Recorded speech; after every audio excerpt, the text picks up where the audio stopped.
Hello nerds and nerdettes, and welcome back to the channel where once again we have a new video for you all to enjoy. And today's video is the highly requested, the very much anticipated comic book collection tour. This is a video that you all have been asking for a very long time, but I do plan to separate it into multiple videos, first of which is going to be my entire comic book collection. So that's going to be omnibuses, deluxe editions, hardcovers, library editions from the big two, DC and Marvel, and then of course from the smaller independent market, so Image, Boom Studios, Dark Horse, just to name a few. And I will be going through every single comic book that I have in my entire library. So please buckle in. This is going to be a little bit of a longer video. I do not have a small collection by any means, but before we jump into the tour itself, a quick reminder that we do have a channel sponsor, which is organicpricebooks.com. We do have a discount code where you can save yourself $2 off when ordering from OPB, or if you're ordering 4 or more books, you can use the code staynerdyshipittogether to save yourself 5% on that entire order. OPB is a great company and website to use if you plan on hunting down any of the books that I'm about to mention throughout my library. But with that out of the way, let's go ahead and jump into this tour, starting first here at the desk, immediately behind me. And the main reason that they are behind me, kind of in the center of the room, is because they don't exactly belong to that of Marvel or DC. And that is the DC versus Marvel Omnibus and the DC versus Marvel Amalgam Omnibus. I know these were published from DCcomics, so technically they could go into the DC selection. I don't like that, so I keep them immediately behind me, so they're on full display and kind of kick off the library. But with these two books out of the way, let's go ahead and start the actual tour on all of my Billy bookshelf. IKEA Billy bookshelves are the shelves that I use, starting with, of course, DC, and I'm going to work my way through my entire collection going clockwise. So let's go ahead and jump to the shelf. All right, nerds and nerdettes, it is the official collection tour. We are starting with comic books, which is going to be the big two and indies. So to my right, I do have my DC comics and omnibuses. To my left, I do have my Marvel comics and omnibuses. So we'll start with DC, then work our way to Marvel, and then we'll wrap up the comic book portion of this video covering the indies and oversized books in my collection, which I'll kind of talk about once we get there. But let's go ahead and jump over to my DC collection and start talking about those. Here we are with my DC collection. So I do have my Marvel and DC books on Billy bookshelves. So if you are curious about what shelf I'm using, that is what I'm using. They are not supported, so you will see some bowing of the shelves. I know that really bothers people. It doesn't bother me as much. So save the comments or comment away, whatever you want to do. It's your world, I just live in it. So starting first with my A's, we do have The Animal Man by Grant Morrison, the omnibus. The way that I have my collection collected, which I probably should have said beforehand, it does go omnibuses completely and then finish with the either standard size hardcover or deluxe editions. No absolutes, just omnibuses and hardcovers. Back to the collection, sorry. So we do have Animal Man Omnibus by Grant Morrison. We then have the newly released Aquaman by Peter David Omnibus. And then that is followed by Aquaman by Jeff Johns, the Omnibus. Great material there. Aquaman is worth reading. He's an incredible character, especially when it comes to those runs. And then we do have the Authority Omnibus. Then we have the first volume of Batman Nightfall. I am waiting for the reprints of volume 2 and 3, which I'm sure will come at some point. And then we have the No Man's Land trilogy, Road to No Man's Land, No Man's Land, and No Man's Land Volume 2. Those are all Batman omnibuses. We then have Batman Bruce Wayne Murderer Turned Fugitive Omnibus, which is a extremely long title for a book. It is popping out because I haven't talked about it on the channel, and that's how I keep track of books that I still need to talk about while also putting them away, because that is the biggest issue with having a collection this size, is having to resort them every couple months. And then we get back to the collection. We do have Batman by Paul Dini, a very, very slept on omnibus for Batman. We have the 3 Grant Morrison volumes of Batman, probably the most acclaimed run And then we get to probably my favorite Batman run, which is Batman by Peter J. Tomasi and Patrick Gleason. And then we have the Scott Snyder Batman Omnibuses, which is the New 52 title. Incredible. That's where you're going to have Court of Owls, Death of the Family, Endgame, all of those iconic storylines. Then we have Batman Eternal and Batman and Robin Eternal. I do not recommend those, but I'm a little bit of a completionist, so that's why they're in the collection. We then have Batman, The Rise and Fall of the Batmen. That is the James Tynion stuff. Incredible. If you like the Bat family, that is going to be the book you want to get because it focuses on all Bat family members. And then we do have Batman Detective Comics by Peter J. Tomasi. Not one of my favorite runs, but I love Peter J. Tomasi, which I'll get into as we continue through the collection. We then have the Batman Adventures and the Batman and Robin Adventures Omnibus, essentially volumes 1 and 2, covering the same vibe and feel of the Batman animated series. We then have Batman, the Arkham Saga Omnibus. I'm a huge fan of the Arkham games, and that's really the only reason that I picked it up. I have not read any of that material, so it is new to me, which kind of gets me excited also. We then have Batman Teenage Mutant Ninja Turtles, the Omnibus. That is really good stuff, a crossover between the Ninja Turtles and Batman, and it is so cool to kind of see those two characters interact, or one character and a group of characters interact. Then we get into some event omnibuses. Blackest Night, the 10th Anniversary Omnibus, one of my favorite DC events. Then the follow-up to that, which is Brightest Day. Not as good, but a nice little cherry on top of all of the things that happened in Blackest Night. Then we get to Dark Knight's Metal, the Omnibus, which then has a somewhat sequel event follow-up, which is Dark Knight's Death Metal, which also got an omnibus. You are going to notice some books that are flipped forward, and that is essentially crises. In the DC universe, there's always typically crises that cause the timeline to be jumbled or the universe to be jumbled. So I thought to fill up some more space, turn those forward because those are really important books. Also, if anybody's wondering about how I collect, it is alphabetical by character and then chronological, but it does at the back end of pretty much, especially Batman, for example, there's like Elseworld style omnibuses and titles. So if you're curious, it's in continuity and then works into the Elseworld stuff. Sorry, back to the collection. We do have DC 1 Million Omnibus by Grant Morrison, DC Rebirth Omnibus, which I will be getting rid of. One of my friends of the channel, Omni Nation, reminded me that the main issue that I'm keeping that omnibus for is collected in the Justice League New 52 Omnibus Volume 2. So that will be leaving the collection at some point here. Ex Machina, the complete series omnibus. That is Brian K. Vaughan doing a DC Vertigo title. Really good stuff. Very much of a slow burn, but still good. And then we have Final Crisis Omnibus, Grant Morrison's epic event that he told that all crises kind of led into. Really good stuff, but it does take a couple rereads, and you do have to read a lot of the tie-ins to make sense of it. And then we get to the Flash portion of my collection. The first one is William Mesner-Loebs and Greg LaRocque, Omnibus Volume 1. That run, once it's completed in Omnibus, will lead into the Flash by Mark Waid Omnibus, which we need, I think, a second volume of, to then eventually get to the Flash by Jeff Johns, which we do have Volume 1 of here. And here we are with the Flash by Jeff Johns Omnibus Volume 2 and 3, so that completes the run. Volume 3 does lead directly into the Flashpoint event, but I have the event omnibus also because I enjoy the tie-ins of that specific event, and that is also the 10th Anniversary Omnibus. And then we get to the Flash by Joshua Williamson Omnibus Volume 1.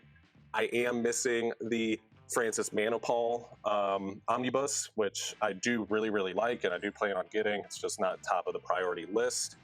And then we get into the Green Lantern section here, starting with Green Lantern Green Arrow, Hard Traveling Heroes Omnibus that just recently came out. Highly recommend.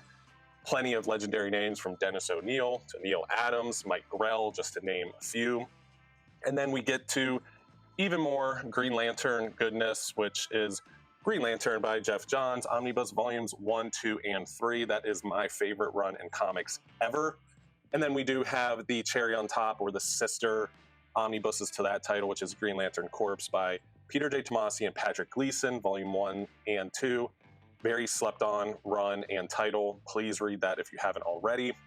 Then we have Hitman by Garth Ennis and John McCree. This is Omnibus Volume 1. This is new material, which was the main reason that I picked it up. I am not well versed in the character of Hitman, so I plan on checking that out very, very soon. And then we get into the Infinite Crisis Omnibus, which is yet another DC event, and DC Crisis. This is my favorite comic book event ever. It is absolutely incredible. It's everything you want an event to be. And then it does kind of end with the 52, which is a series that was coming out weekly covering a year without the big three of Wonder Woman, Batman, and Superman. It highlights tons of lesser known characters, really incredible stuff there. And then we work on to the next shelf, getting into the Injustice Omnibuses Volume 1 and 2. Great stuff, highly recommend. I think everyone and their mother has read this title at this point though. And then we get into the iZombie Omnibus, which has the Allreds on it. Has Mike Allred and Laura Allred, who are two of my favorite creators in comic books. They have a very interesting style when it comes to the art and colors, so definitely check that out. I haven't read that material either, but I have watched the show, so I'm really excited to read that. Larry from Larry's Library says it's great, so I am going in expecting nothing but greatness. Then we have the 3 omnibus volumes of Justice League International. This is one of the most slept on Justice League runs ever.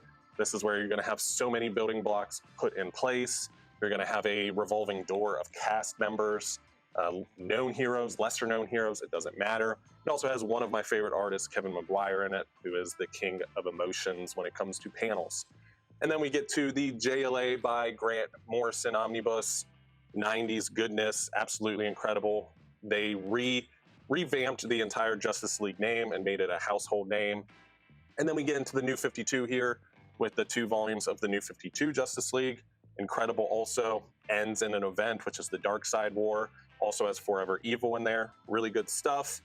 Then we have more Jeff Johns greatness, which is the JSA volumes 1, 2, and 3.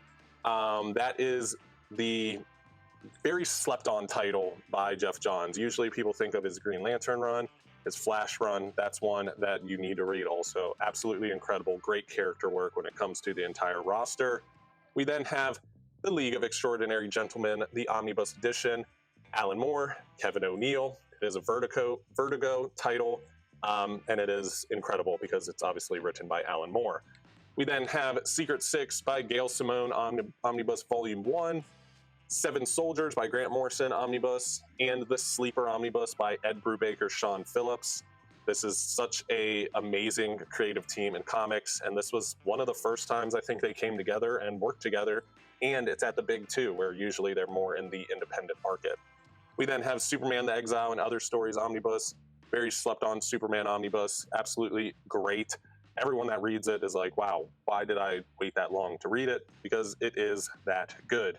We then get to probably my favorite era of Superman, which is the Triangle era. This is where there was multiple Superman titles, from Adventures of Superman, Superman Man of Steel, Superman Action Comics, all telling the same story, and you're able to keep track of it because there was a small triangle on the cover that was keeping track of what issue comes next. So really cool era in comics and great stuff there. We then get to my favorite Superman omnibus, which is Superman, The Death and Return of Superman. You probably know what happens in that just based off the title, if somehow you haven't read it, which most people have at this point. Then we have Superman Batman Omnibus Volume 1, and then Omnibus Volume 2 is down here. So we're now getting even lower on the shelf. Superman Batman Omnibus Volume 2. Superman Batman starts great, falls off a little at the end. Then we have Superman by Grant Morrison. Not good at all. Don't let that be your exposure to Superman, please. And then we have Superman by Peter J. Tomasi and Patrick Gleason. Great revitalization of Superman, introducing a more family-centric narrative. Absolutely incredible. And then we have Superman Batman Generations by John Byrne. This is a little bit of a Elseworld style of omnibus. Just follows Superman, Batman as they age in essentially real time. And then we have Superman or Super Sons Omnibus, the Super Duper edition. This is the 3rd, 4th millionth time that this was reprinted. This is the most recent edition and hopefully the last edition. And then we have Teen Titans by Jeff Johns, my favorite Teen Titans run. Yes, that is my favorite, even over the new Teen Titans by Marv Wolfman. That is my Teen Titans team. And then we get into some Wonder Woman stuff here with Wonder Woman by George Perez, Omnibus Volume 1, Wonder Woman by Gail Simone Omnibus, Wonder Woman by Brian Azzarello and Cliff Chang. All of these are incredible. They're all completely different vibes and eras of Wonder Woman, and I do recommend all three of them. If I had to choose one, it would be the Gail Simone Omnibus over all of them. And then we have the Young Justice Omnibus Volume 1, Peter David telling a story following characters that are even younger than the Teen Titans. This is where you're going to see Connor Kent, Superboy, Tim Drake, Robin, just to name a few very well-known characters, as well as even Wonder Girl, who develops greatly throughout that run. And then we do have Zero Hour, yet another crisis. This is resetting the timeline instead of the universe. And then we get into the deluxe editions and standard edition hardcovers, starting with the Frank Miller portion of Batman, which is Batman Year One. And then we get into the Dark Knight saga, which is The Dark Knight and The Dark Knight Strikes Again. And then we get into the Batman, The Dark Knight Master Race, which is the third installment and actually my favorite part of Frank Miller's Batman titles. And then we get into The Dark Knight, The Golden Child, which is like a cherry on top, a little extra narrative by Frank Miller.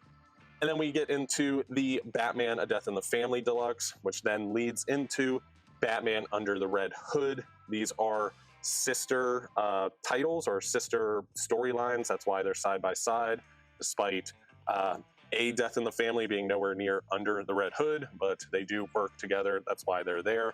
Very similar to Batman the Killing Joke and Batman the Three Jokers. They are soul sister sequels, so that's why they're there.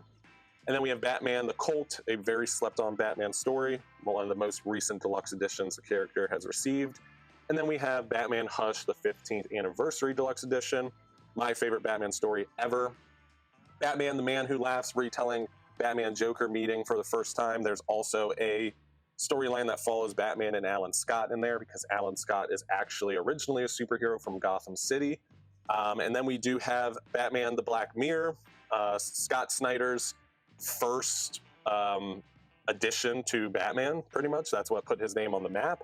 And then the Batman Who Laughs, yet another Scott Snyder title, but you get art by Jock. Batman Fear State Saga, which will become obsolete once that James Tynion omnibus comes out. And then we have Chip Zdarsky's run, all 3 volumes that are currently out that I know of at least. I may be missing some. These are really hard to keep track of with everything else. And then we have the Batman Catwoman Gotham War, which was the event that took place with that. Batman Detective Comics by Ram V, which there is 3 volumes, but I do have a 4th that I just got in, so that will be added to the collection at some point. I don't know when. And then we have Batman versus Robin, Batman and Robin, Father and Son. We have Batman Spawn, the deluxe edition, which has the original crossover and the newer crossover. And then we do have Batman Whatever Happened to the Caped Crusader, which is Neil Gaiman's answer to Alan Moore's Whatever Happened to the Man of Tomorrow, of Alan Moore writing Superman. Really interesting stuff there. We have Batman Curse of the White Knight and Batman Beyond the White Knight. That's Sean Murphy titles, his little Elseworld style story that he's telling there. Batman Beyond, Neo-Gothic, Batman and the Joker, the Deadly Duo, absolutely incredible. You have Mark Silvestri on art and writing there. And then we have Batman Superman, all 4 volumes. This is the Mark Waid and Dan Mora run. Really great stuff. We then have Birds of Prey, Megadeth, very slept-on title. We have DC Comics Bombshells, that was found at an Ollie's. I have not read that, and I'm very interested in checking it out. Catwoman Lonely City by Cliff Chang, probably the best Black Label title that's out there. Crisis on Infinite Earths, the 35th Anniversary Deluxe Edition. I'm sure we're going to get an omnibus if it hasn't already been announced, which I'm sure it has. I'm just forgetting right now. We then have Damian, Son of Batman Deluxe Edition, Daphne Byrne, which was also found at an Ollie's. Have not read that, so just pretty much picked it up because it was like $5. We then have Dark Crisis on Infinite Earths, Dark Knights of Steel Volumes 1 and 2. We then have Tales from the Dark Multiverse, these standard edition hardcovers that collect dark variations of popular stories. We then have all of Deceased in these standard size hardcovers. I know there's deluxe editions out there, but there's also an omnibus coming, so I'm just going to wait for that and probably upgrade because I'm not the smartest individual. We then have DC vs. Vampires Volume 1 and 2 and All Out War Volumes 1 and 2. Doomsday Clock, which technically kind of is a crisis, but I can't fit it facing forward, so it's just being stuck in that corner there. And then we have the Earth 1 series, Superman, Batman, Wonder Woman, Green Lantern, and Teen Titans, all really good stuff. Then we have the Earth 2 series during the New 52, also really incredible stuff. That was the first time that I heard Tom Taylor's name. He actually jumps on the book at volume 4 here. And then we have Convergence, which C is nowhere near E. Well, somewhat near, but not close enough. But this is the ending of the Earth 2 saga, if you will. So that's why it's there. The Flash Year 1, Williamson's introduction to Flash, or at least the first time I remember hearing his name with it. Gotham City Year 1, incredible. The Green Lantern Intergalactic Lawman, Morrison, not the best work by Morrison, but still, I picked it up because it was at Ollie's. Heroes in Crisis, The Price and Other Stories. I'm sure we'll get an event omnibus covering that. Yes, that is technically a crisis also, but very similar to Doomsday Clock. I can't fit it facing forward, so that's why it's there. We then have the Human Target Final Cut, which is the Peter Milligan era of the Human Target, which no one has probably read and only knew about the Human Target from the Tom King run, which I have following it, the 2 volumes that cover that. We then have Identity Crisis, which is also somewhat of a crisis, but I didn't want to flip it forward because my love for that story is not something I want to show off too much, so I don't get completely toasted on the internet. We then have Injustice versus the Masters of the Universe and Joker. And then we get into Joker Harley, Criminal Sanity, which is a DC Black Label, the Joker War Saga, which will probably become obsolete with the James Tynion Omnibus. And then we do have JSA, The Golden Age, and Justice, the Deluxe Edition, and JLA Year 1. So JSA, The Golden Age is like a first year style of story, very similar to the JLA Year 1. Justice is absolutely incredible. Please read that if you haven't already. Justice League of America, The Nail, JLA Midsummer Nightmare, which takes place at this point because this is the formation of Grant Morrison's team that he kind of puts together. And then JLA, The Tower of Babel, which is when Mark Waid took over the JLA title for a short period of time. JLA, A League of One, which is a Wonder Woman story, essentially, but it is a JLA title, but it mainly focuses on the character of Wonder Woman. Justice League by Scott Snyder, all 3 deluxe editions here, which are 100% out of order because it goes 3, 2, 1. Clearly, I can't count, but this is a very, very slept-on run on Justice League. Please read it if you haven't already. Some incredible art and storytelling in there. Justice League Gods and Monsters, really not great. It's just a comic book adaptation of an animated film. Justice League and Godzilla, or Justice League versus Godzilla versus Kong, the standard edition hardcover. I love kaijus and I love superheroes, so that's a wet dream. And then we have the Jurassic League, and then the Kingdom, the 25th anniversary deluxe edition. And then we have one more shelf, believe it or not. These are always so exhausting. Let me get down on my knees. And then we have Night Terrors, the standard edition hardcover. It's an event, so I picked it up. Very similar to that of Lazarus Planet. It's an event, so I snagged it. We have Mr. Miracle, the deluxe edition. Such an incredible title there. Same with The New Frontier by Darwin Cook. That is a must-read when it comes to DC titles. We then have The Nice House on the Lake, which is by James Tynion. It has nothing to do with DC superheroes. It's its own thing. It's a horror comic. It is all over the place. It's a fever dream. It's great. Nightwing Year 1, 20th Anniversary Deluxe Edition. Year 1 is going to be a common title that you're going to see throughout DC, retelling their first years as either a team or a superhero, whatever it may be. But that does lead into Nightwing by Tom Taylor. I have 1, 2, 3, 4, 5, 6, 7 volumes of that, which I think that is the entire run. Don't quote me on that. We do have Peacemaker Tries Hard, which is a very slept on title, was one of my reads of the year. We then have Promethea books 1, 2, and 3. That is going to be Alan Moore and J.H. Williams. Absolutely incredible. Read it. It is really, really something special there. And then we have Punk Rock Jesus Deluxe Edition, which is also a Vertigo title. Sean Murphy, first time I remember hearing his name.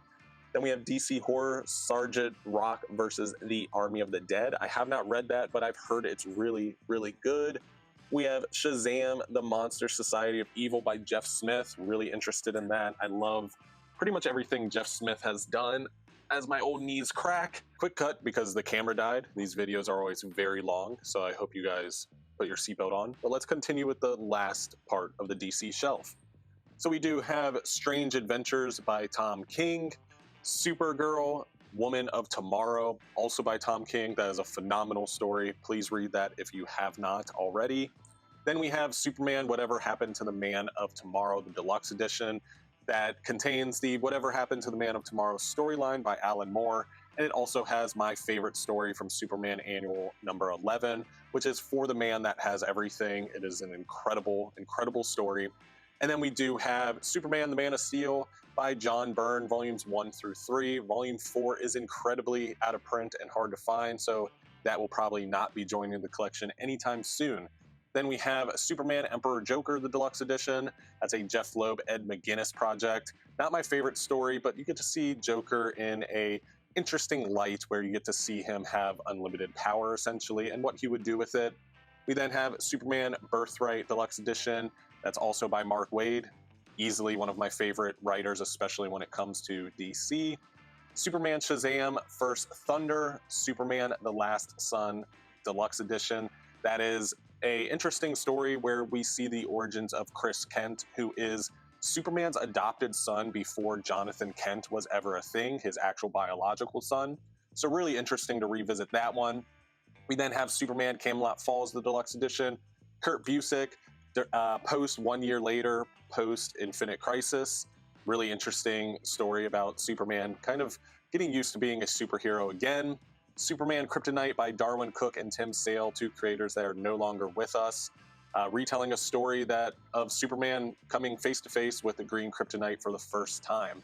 And then we do have Superman Secret Origin, which is a retelling of Superman's origin, very similar to that of Birthright, but it's by my favorite creative team in comics, Jeff Johns and Gary Frank. We then have Superman, the Legion of Superheroes, also by Jeff Johns and Gary Frank. Superman Mon-El, which is during the New Krypton era of the Superman titles. And this specific hardcover covers the point where Mon-El is the protector of Metropolis, who is a Daxamite from the Legion of Superheroes era of the DC Universe. And then we have Superman War of the Supermen. This is New Krypton era Superman once again. This is actually the end of that era. Really great stuff. We then have Superman Reign of Doomsday and Superman Grounded. These are two stories that were somewhat leading into the Flashpoint event, which then led into the New 52. Superman Grounded is worth the read. It's by J. Michael Straczynski, one of my favorite writers also. We then have Superman Hell on Earth, Superman The Men of Tomorrow, and Superman Unchained, which are all New 52 Superman titles. And then we have Superman Supercorp, which is the first volume of Joshua Williamson's Superman run. We then have Adventure of Superman. That is John Kent's story post him being Superman while Superman was on War World and doing whatever it was he was doing. We had John Kent as Superman until Clark came back, and now we get to see what John Kent does post those events. And then we have Adventures of Superman by George Perez. That's pretty much everything Superman that the creator George Perez has done. It's kind of a culmination hardcover, very similar to that of Superman and Lois Lane as a light dies. The 25th anniversary wedding deluxe edition, which is again, another culmination hardcover that covers things that, have to do with Superman and Lois Lane, essentially. And then we have All-Star Superman, my favorite Superman title. We then have Superman American Alien and Superman Year One by Frank Miller. Don't let that be your exposure to Superman, please. And then we have Superman Space Age, which is an incredible, more modern story. Highly recommend. We have Sweet Tooth in the deluxe editions, book 1 through 3. That is all of Sweet Tooth so far. We then have the new Teen Titans, the Judas Contract, which is the most important new Teen Titans storyline. Then we have Trinity by Matt Wagner. Not great, but still worth having in the collection. V for Vendetta by Alan Moore and David Lloyd. Scott Snyder and Sean Murphy's The Wake, which is a Vertigo title. Wildcats, Volume 1 and 2. We Three by Grant Morrison and Frank Whiteley, one of my favorite DC titles ever. And then last but not least, Wonder Woman Dead Earth by Daniel Warren Johnson, which is probably the best Black Label book to come out of DC in my humble opinion. But that does wrap up the DC portion, which was already very long. So we will now go and start with my Marvel books, which are organized in the same order. We can talk about that at the shelf. And here we are on the Marvel side of the room. I'm sorry for how long this is. I'm going to try and make this a little bit quicker than the DC section. First up, we have omnibuses. So we do have Absolute Carnage, which is a Marvel event. Then we have Jessica Jones Alias, the modern cosmic saga, which does start with Annihilation, go into Annihilation Conquest, and then we have War of the Kings, Realm of the Kings, and then I do need that final third book, which is Road to War of the Kings, which would take place after Annihilation Conquest and before War of the Kings. And then we have the Kurt Busiek era of Avengers, the Earth's Mightiest Heroes, Volume 1 and 2, which completes that set. Then we have the Hick Avengers, Volumes 1 and 2, in all of their non-spine matching glory. Then we have one of my favorite Marvel events, which is the Avengers versus X-Men Omnibus, a big chunky boy there. And then we have the Christopher Priest Black Panther era, Volumes 1 and 2, probably my favorite Black Panther run. We have the Ta-Nehisi Coates Black Panther Omnibus. And then we get into my favorite Marvel character and my favorite superhero in general, which is Captain America. We kick it off with Captain America by Jack Kirby. Then we go into Captain America by Mark Grunwald, Volume 1. We will be getting more volumes to follow, probably 4 volumes roughly. And then we get into Captain America by Mark Waid and Ron Gardney and Andy Kubert, which is my second favorite comic book run ever. And then we have the following of that run, which is Captain America by Dan Jurgens. We then have the Captain America by Ed Brubaker 5-book set here, which is Captain America, The Death of Captain America, Captain America Lives, Captain America, The Trial of Captain America, and Captain America Return of the Winter Soldier. Man, I said Captain America a lot there. Then we do have Captain America by Rick Remender, which is going to be where we will be leading into the Sam Wilson era of the character. We then have Captain America by Nick Spencer, Volume 1 and 2. That's where you're going to have the Hail Hydra scene take place there. If you know, you know. And then we do have Captain America by Ta-Nehisi Coates. We then get into a sleeper omnibus over here at Marvel, which is Captain Marvel Janice Val by Peter David, a very slept-on title and character. We then have Daredevil by Frank Miller and Klaus Janson, the omnibus and its companion with all of their ugly spine glory. I plan to get a custom dust jacket for that, but we'll get there when we get there. We then have the Bendis Brubaker era, but I am currently missing Volume 2 of the Bendis Omnibus. That is coming out later this month, at least at the point of recording this video, so I will be getting it once it's released. We then have the Daredevil Shadowland event, which is not a great event. I don't hate it as much as other people, but it's not great by any means, which then leads us directly into the Mark Waid Daredevil run, where the second volume we have Chris Samney on art, a very interesting vibe and aesthetic applied to the dark, gritty character that is Daredevil.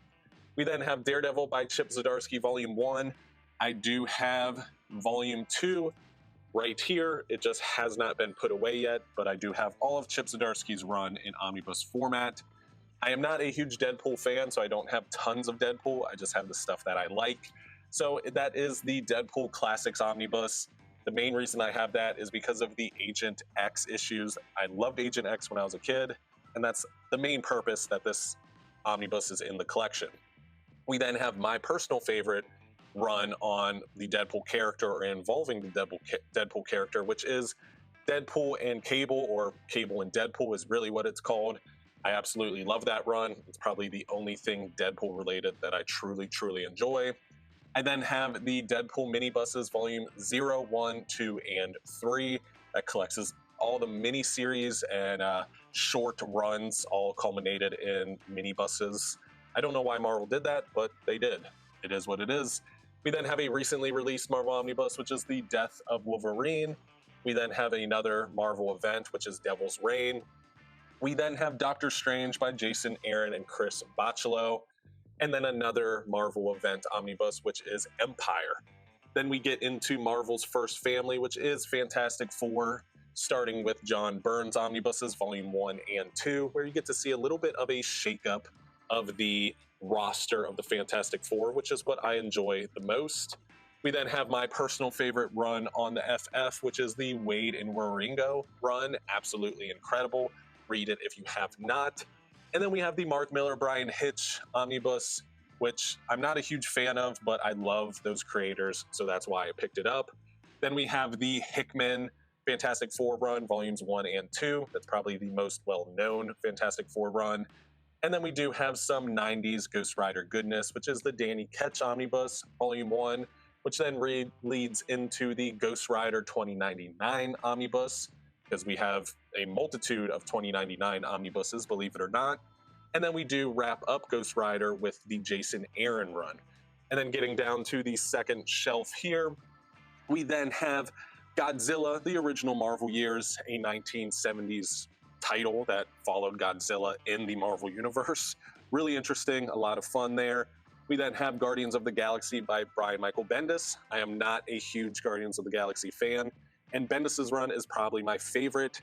Maybe Jim Valentino would be my second, but honestly, I could live with or without those titles in my library.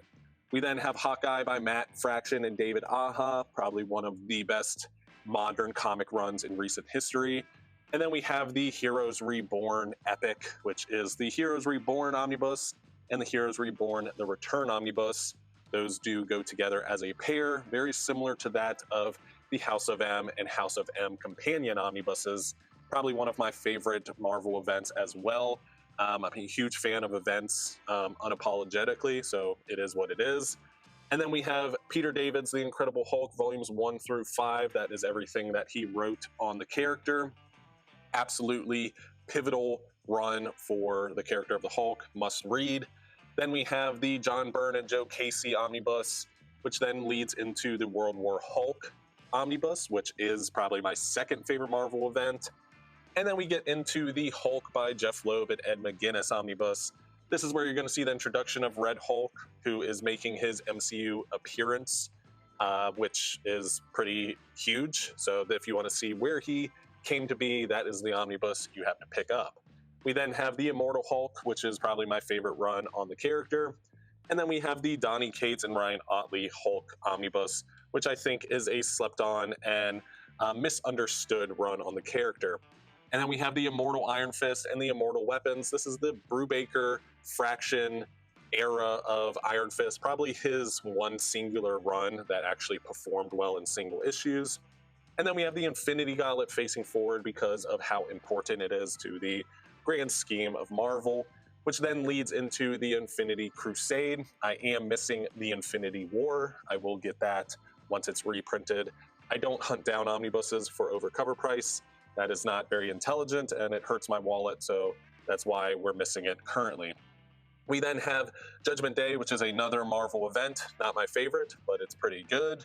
King in Black, which is a very good Marvel event. The tie-ins are just kind of poopy caca. And then we get into Marvel Zombies and Marvel Zombies The Return, or Returns. That is just pretty much zombie goodness. Zombies are my guilty pleasure, so of course I had to pick those up.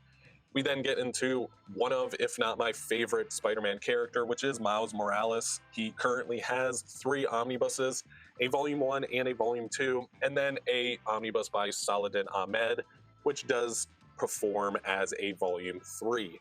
We then get into Miracle Man by a unnamed writer who is none other than Alan Moore.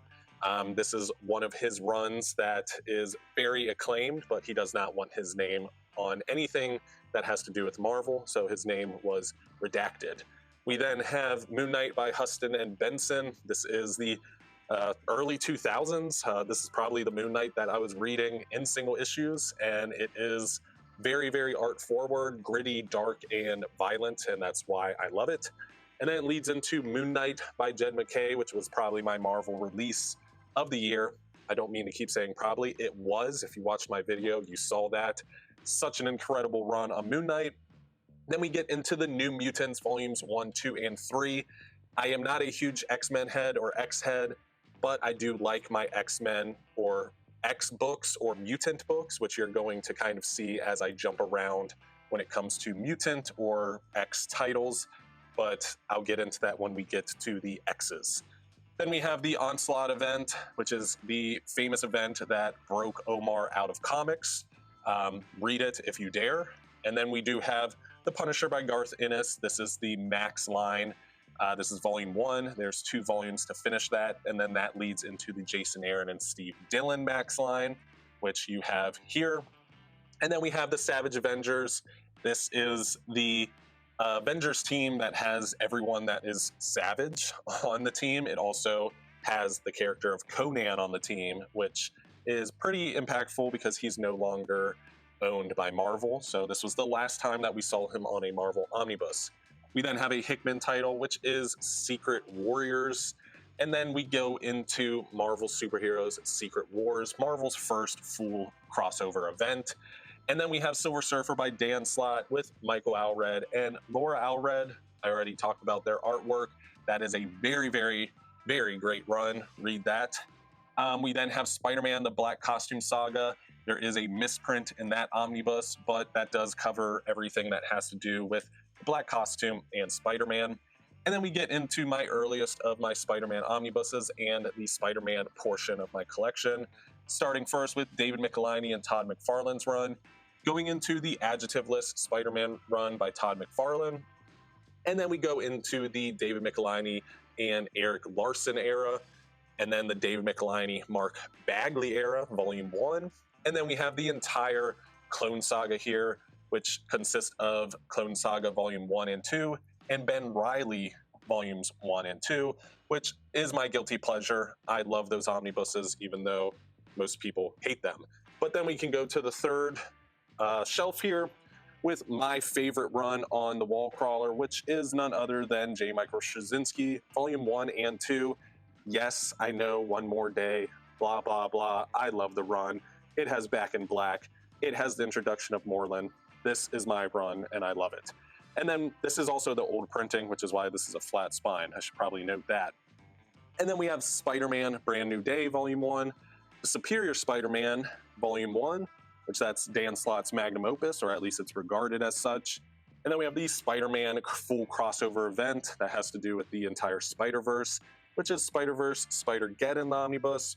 We then have Spider-Man by Chip Zdarsky. This is where you're going to find Spider-Man life story. And then we get into Spider-Man by Nick Spencer, volume 1 and 2. Yes, it's the Amazing Spider-Man, but we got limited time, so I'm just saying Spider-Man here. Then we get into the Amazing Spider-Man Beyond, where we see a return of one of my favorite characters, which I will not be spoiling here. And then we get into Spider-Man 2099, yet another 2099 omnibus, which has 2 volumes here. And then we get into the Star Wars portion of my collection, and it is in somewhat chronological order, going from Legends to canon material. So first up, we have Tales of the Jedi, which then works its way into the Old Republic, and then into Rise of the Sith, which is going to be taking place during the prequels. And then we have the Empire volumes 1, 2, and 3 did come out, which I will be picking up at some point. And then we have the New Republic volumes 1 and 2. And then we get into the canon material, starting first with Star Wars The High Republic, Light of the Jedi, and Star Wars High Republic Volume 2, Phase 2, Quest of the Jedi. These are companions, obviously, go side by side, and they are fleshing out the High Republic era of canon Star Wars comics. And then we go into probably my favorite Star Wars comic, which is Darth Vader by Charles Soule. Then we have Darth Vader by Gillen, which is a side-by-side companion run that took place along with Star Wars by Jason Aaron. They have tie-ins between the two, such as Vader Down. And then we get into Star Wars by Kieran Gillen and Greg Pak, which then leads into the Star Wars event, crossover event, which was War of the Bounty Hunters. And then we get into my Thor section. First up, we do have The Mighty Thor by Walt Simonson, which then goes into The Mighty Thor Heroes Return Volume 1. There is a second volume to complete that set, but it is currently out of print. We then have the Straczynski and Gillen run, which is probably my favorite run on Thor, which then leads into the Matt Fraction run.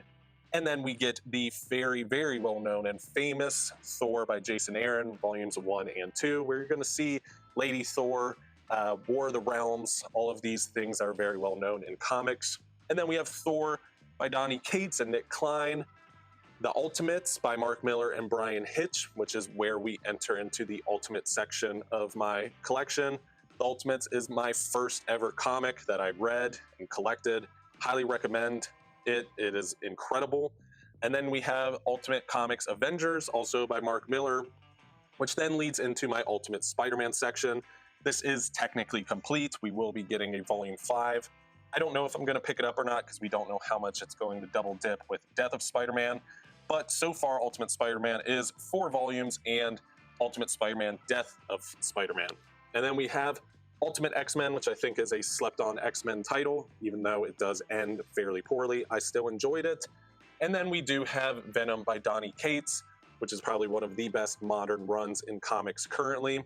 And then we have War of the Realms, the event omnibus. Even though it's collected in Thor by Jason Aaron, I wanted that omnibus still. And then we have the X Factor by Peter David, omnibuses volumes 1 through 3. This is my favorite X title, hence why I picked it up. And then we do have Uncanny X-Force by Rick Remender, which then leads into the actual X-Men books, which is going to be on the final section, or the final shelf rather, with X-Men Mutant Massacre Prelude Omnibus, which then leads into the Mutant Massacre, which then goes into Fall of the Mutants. And then I have the Inferno Prologue. I am missing Inferno, but I plan to get it once it's reprinted. And then we have the Extinction Agenda Omnibus, which then leads into the X-Men 2099, which was taking place during the 90s, during the entire 2099 craze. And then we have Age of Apocalypse and its companion, very well-known X-Men story, needs no introductions. My 2 favorite X-Men runs, which is New X-Men and Astonishing X-Men, highly recommend both of those titles, which then both of those do lead chronologically into Wolverine and the X-Men by Jason Aaron. I then have X-Men Grand Design, the Omnibus by Ed Piskor, who is no longer with us. Such an incredible and interesting concept. And then we have X-Men, the animated series, the Adaptions Omnibus. If you're a fan of the animated series, that is the comic book form. And then we have Extreme X-Men Volumes 1 and 2, X-23, the Colors Omnibus by Jeff Loeb and Tim Sale. And then we wrap up the Omnibus section with the Young Avengers, the Heinberg, and the Kieran Gillen Omnibuses. Then we get into the standard size hardcovers and deluxe editions, starting with Always an Invader by Zdarsky. And then I do have my Jeff Johns hardcovers. I highly recommend Jeff Johns' Avengers run because it is very slept on. We then have the prequel to Avengers versus X-Men, which is Avengers Sanction. And then we have Avengers Endless Wartime, which is not good. Avengers Rage of Ultron, which is good. Avengers X-Men Axis. Guardians of the Galaxy X-Men, The Black Vortex. My favorite Marvel event ever, and probably my second favorite event in comics, which is Civil War and Civil War 2, which is the event that I don't love nearly as much as its prequel. Then we have Eternals by Neil Gaiman, Fantastic Four, Fate of the Four, Fantastic Four Full Circle, completely done by Alex Ross, absolutely incredible. Hunt for Wolverine, which is the sequel to The Death of Wolverine. Then we have Lockjaw and the Pet Avengers. I'm an animal lover, so that was a no-brainer. We then have Marvel's The 10th Anniversary Edition, Kurt Busiek, Alex Ross telling a story from the ground floor, watching superheroes operate in the Marvel world. We then have Nova Origin, which is the beginnings of Sam Alexander as Nova. We then have Planet Hulk, which is World War Hulk's prequel. Spider-Man, One Moment in Time. Amazing Spider-Man, Red Goblin, which is part of the Dan Slott run. If that gets released in omnibuses, that will be no longer needed. And then we do have a highly slept on title, which is Supreme Power, all of the standard edition hardcovers available. This is everything that was put out in hardcovers at least. And then we do have the climax of that story somewhat, which is Ultimate Power. And then we do have Thor for Asgard, The 12 by Straczynski, Ultimate Comics Captain America by Jason Aaron, Wolverine Origin, the complete collection, and X Lives of Wolverine, X Deaths of Wolverine. And then we wrap up with X-Men The Hellfire Gala. And then we do have two books that I recently picked up. One I showed off, which is Daredevil by Chip Zdarsky Volume 2, which is out of print at the distributor level. And then probably one of my favorite pickups of the year already, which is New Avengers by Bendis. This is the DM variant cover. Absolutely incredible run on Avengers. But that wraps up my Marvel section. So now we can jump to my indie/image part of my collection. Here we are behind the desk I typically film at. This is the start of my indie collection. This is primarily books that will fit here. Anything that is larger, like a Rick Remender or library edition, has its own portion of the collection, which I'll get into once we get to that point.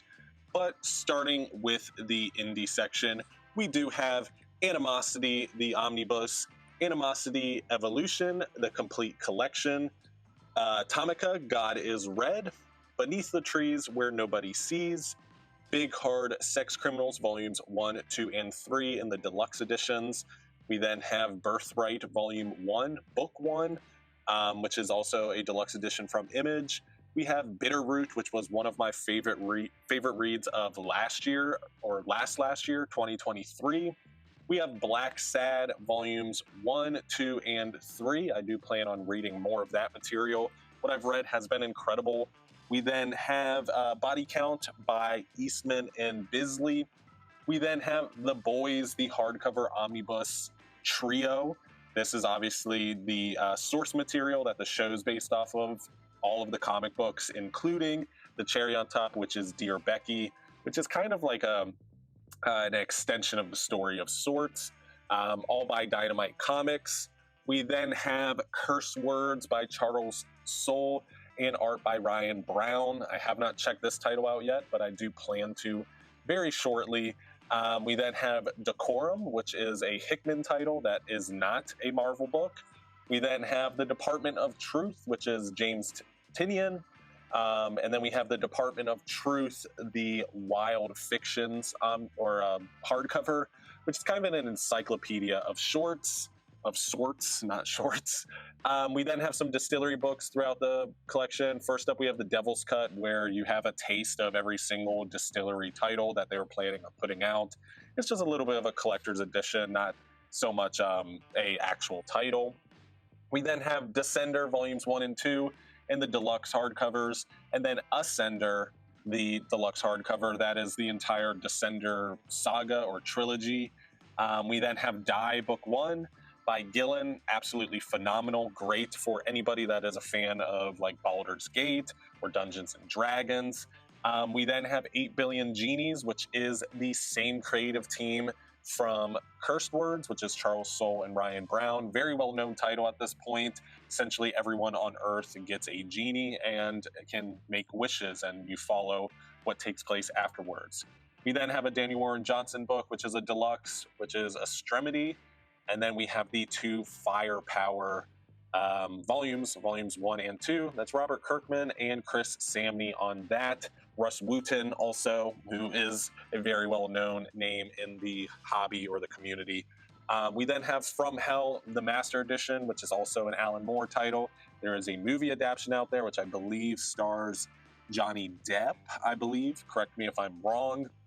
We then have some Godzilla goodness, which is Godzilla's by James Stokoe, the deluxe edition, even though it is a standard edition hardcover that collects the pretty much everything James Stokoe added to the character of Godzilla.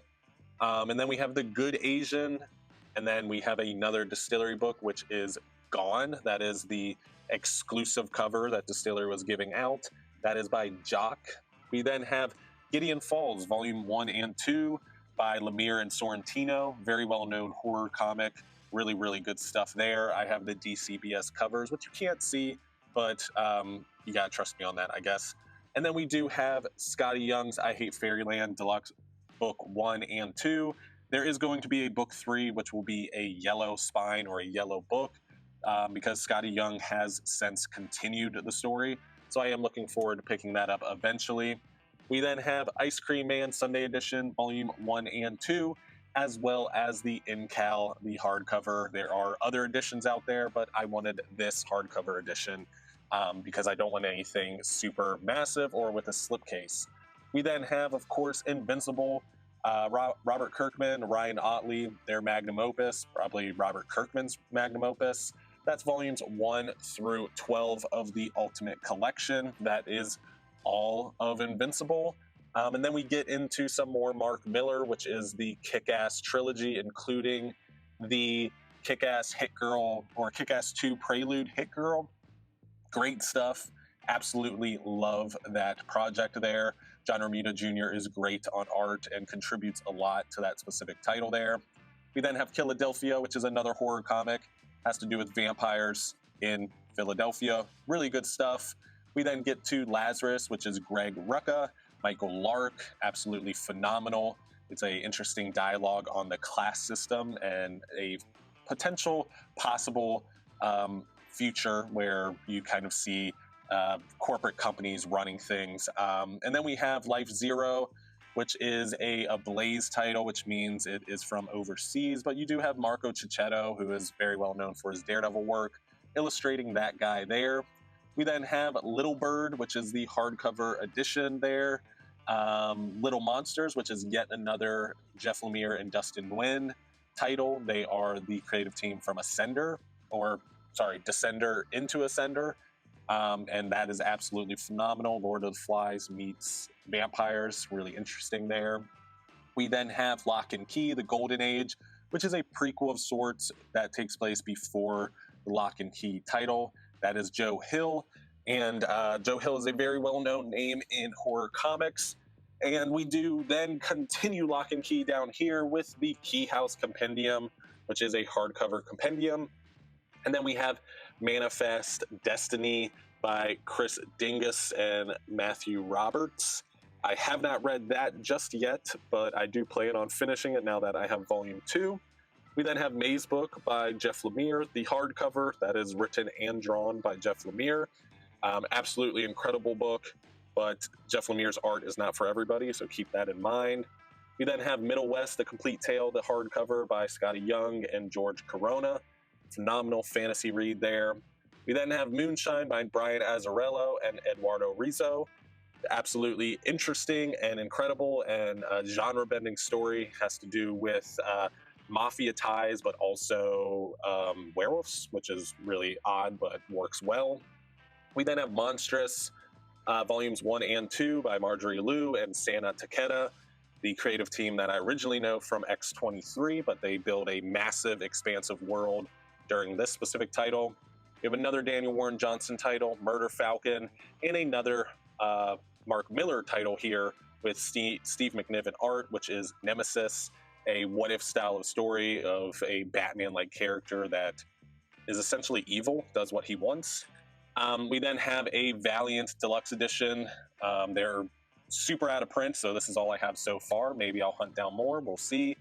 And then we get into the Oblivion Song 3 volume set there, Robert Kirkman. Not my favorite Kirkman work, and neither is Outcast, which is a 4-volume set there. We then get into Paper Girls, which is a absolutely phenomenal story.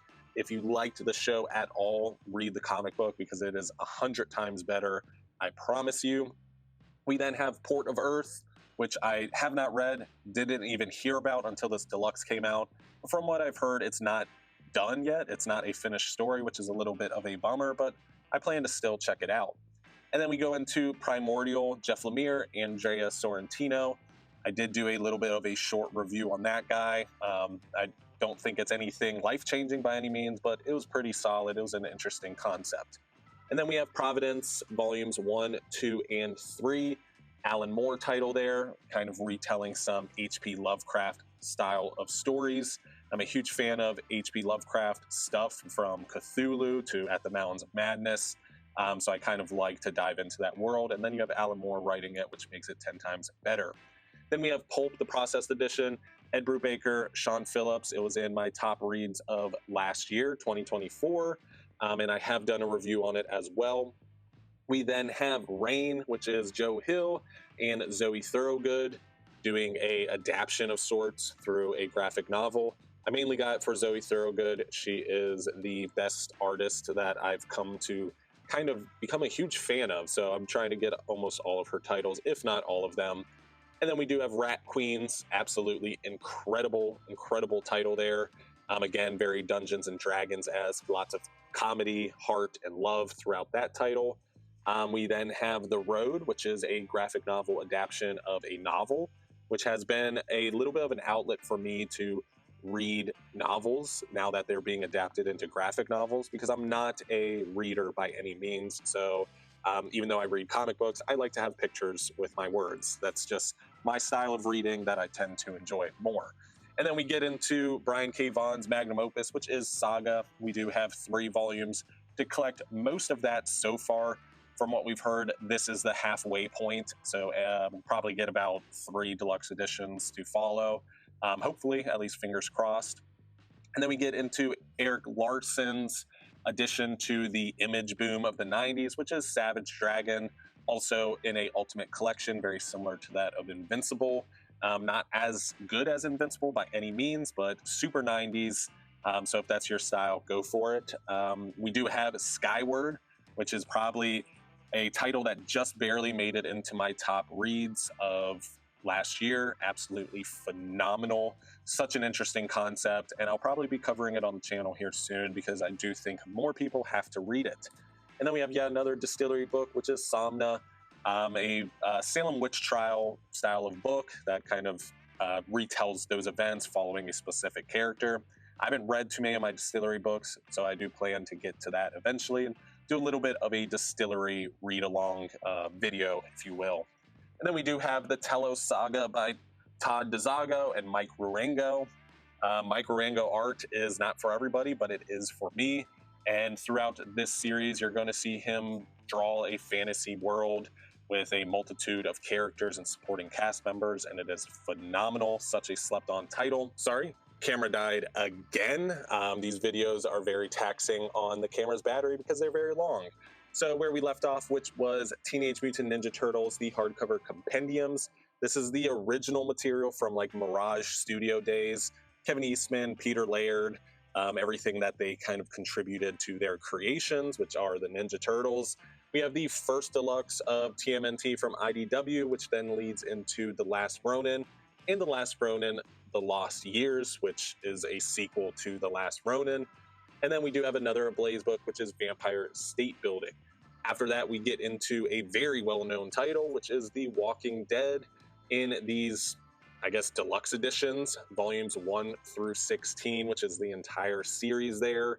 And then we have a little cherry on top with The Walking Dead, Here's Negan, and Rick Grimes 2000, which is a what-if story following Rick Grimes during a alien invasion of sorts where he's like a superhero. Very weird story.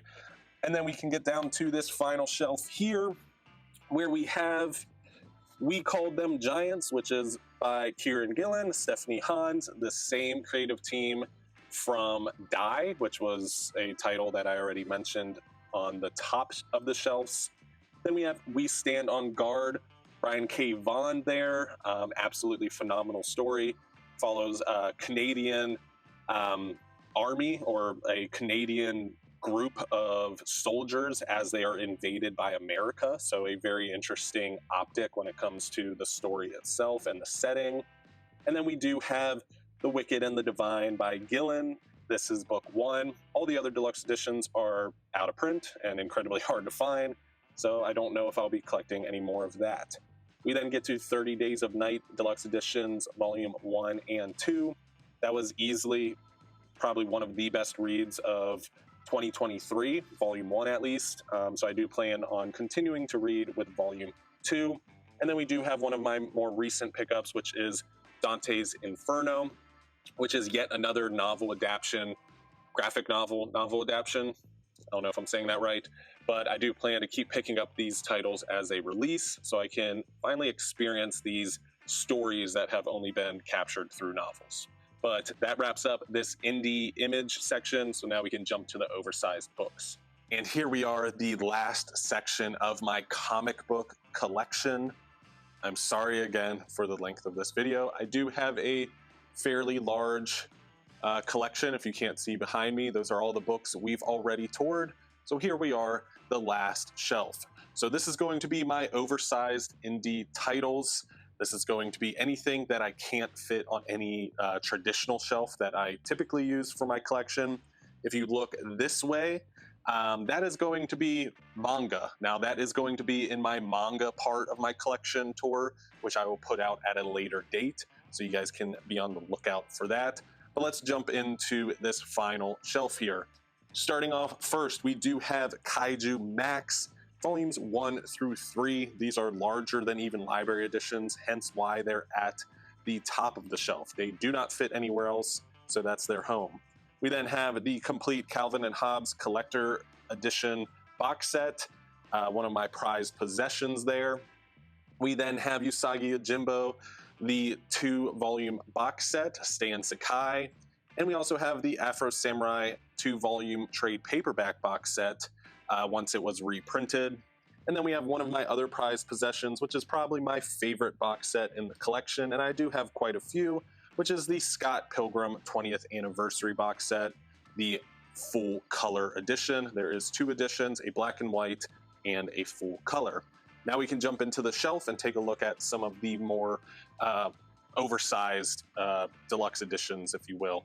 So we do have first Avatar, The Last Airbender, The Promise, and North and South. These are the comic book continuation of the cartoon. I do plan on collecting more. We then have Frank Miller's Big Damn Sin City in the colossal format that Dark Horse does with some titles. An absolute monstrosity of a book. We then have some Jeff Lemire with the Black Hammer Library Edition Volume 1. And then we have some Rick Remender in the Rick Remender format, which is Black Science Volumes 1 through 3.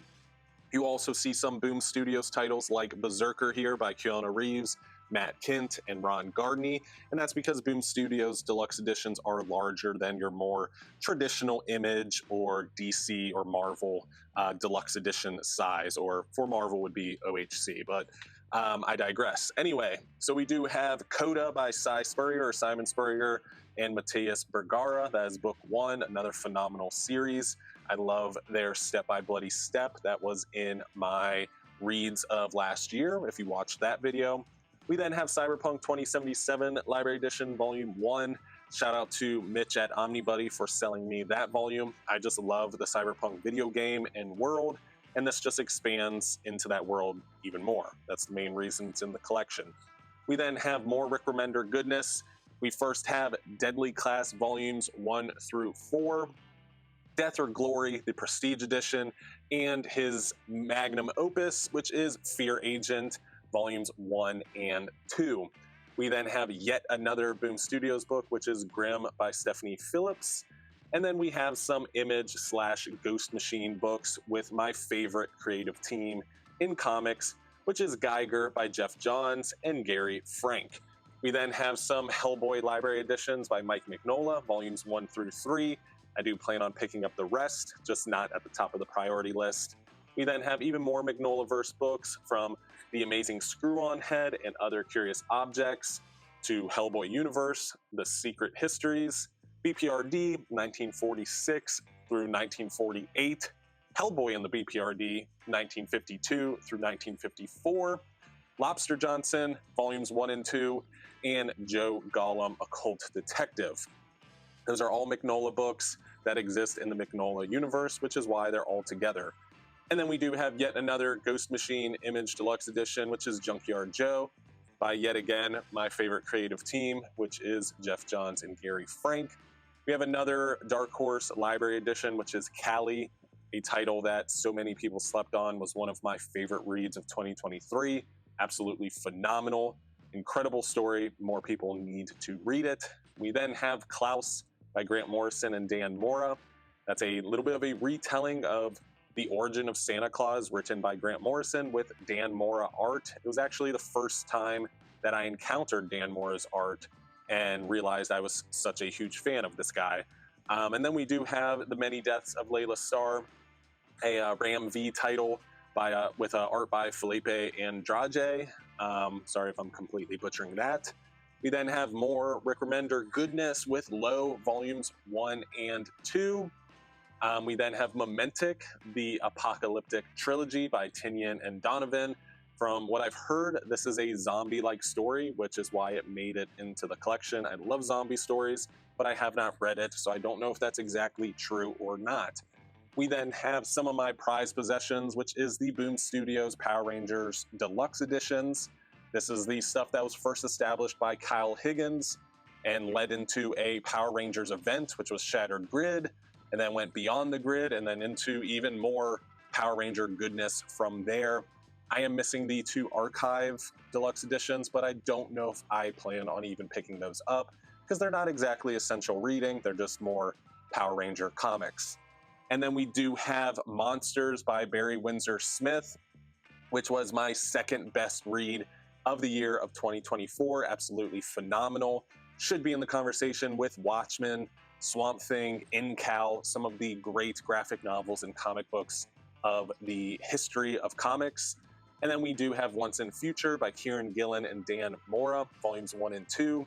Didn't exactly wow me, but I will read really any book that Dan Mora illustrates because his art is that incredible. We then have Radiant Black, which is the first of the Massive Verse books, which is an entire universe that Kyle Higgins is putting together.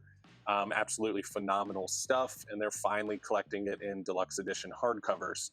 We have 2 more Rick Remender books, which is A Righteous Thirst for Vengeance, which is essentially a silent film that was directed by Quentin Tarantino in comic book format. There's all of 10 speech bubbles through the entire story, and it is phenomenal, and it is a very quick read, which makes it that much better. We then have The Scumbag, which is also Rick Remender. That's a story that blew me away. I went into it thinking it was going to be horrible, and it was extremely thought-provoking and eye-opening, and I do recommend it to everybody. And then we do have Sentient by Jeff Lemire and Gabriel Walta. That's a TKO Studios book. They've put out some beautiful hardcovers, and Sentient is just a beautiful story that talks about what it means to be a mother, what it means to be sentient. It's just absolutely phenomenal.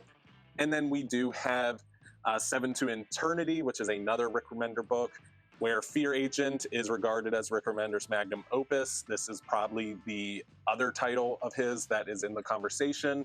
It is extremely, extremely good. We then have Snow Angels by Jeff Lemire and Jock. I've heard nothing but good things. I have not read that yet, but the book itself is absolutely beautiful. We then have Something is Killing the Children, volumes 1 and 2 by James Tinian and Deladera. As far as art goes, this needs no introduction. Everybody loved it, and that's for a good reason, because it really is just that good. And then we have The End League, another Rick Remender title back when he had his properties at Dark Horse. It's a little bit of a play on the Justice League and the importance of those characters and their impact on the Earth and how it could go south if, you know, they were mind controlled or maybe had ulterior motives. Very interesting story there. We then have Tokyo Ghost, which is also a Rick Remender title and was my top read of 2023. We then are getting some Miller titles in the Dark Horse Library editions. The first one we got was Wanted and Big Game. Absolutely hate the title of Wanted. It's one of my least favorite titles I've ever read. Big Game does perform a lot better for me personally. We then have Wasted Space by Vault Comics, which was a recommendation from Omar over at Near Mint Condition. And then we have We Only Find Them When They're Dead by Al Ewing and Simone DeMio. This is a very interesting story that follows miners that mine dead gods. and it is extremely thought-provoking. It has a lot of science fiction and its sci-fi elements to the story also when it comes to spaceships and space travel, etc., etc. We then have The Witcher Library Editions Volumes 1 and 2. Huge Witcher fan, so of course I'm going to pick up the comic book deluxe editions, or library editions rather. And then we do have The Woods, also by Tinian. Have not read this title, but I've heard it is Lord of the Flies meets The Drifting Classroom, but in comic book format, and that sold me immediately. And then we have yet another Mark Millar title, which is The Ambassadors, which I just recently picked up. These library editions are some of the best books that have been coming out in the market. For example, this retails $49.99, and you get extremely oversized format and little details like gilded pages. Really, really great format. But that does wrap up my entire collection. So I guess we will wrap this video up over at the desk and log out of this video. And that does wrap up the comic book tour, going over all of the comics in my collection.